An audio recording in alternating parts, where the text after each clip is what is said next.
அன்னை ஹதீஜா நன்னய பண்பை அகமதில் தாங்கிச் சிறந்தார். கண்ணில் கருணை, கையில் தானம், கல்வில் இறைவேதம் சுமந்தார். செல்வத்தை மறுத்து வறுமையை ஏற்று சீமாட்டியாகவே வாழ்ந்தாரே. கண்ணியரே, அன்னையரே, கொஞ்சம் நில்லுங்கள், நம் கண்மணியா பாத்திமாவின் சரிதம் கேளுங்கள்.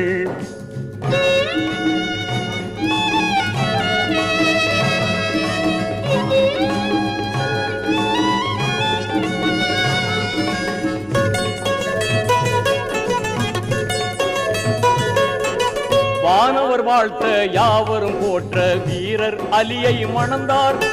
தீன்புல பெண்கள் குரவை ஒலிக்க சிறப்புடன் இல்லறம் புகுந்தார். கணவர் அலியை கண்ணுக்குள் வைத்தே கனிவாய் பணிவிடை செய்தாரே. கண்ணியரே, அன்னையரே,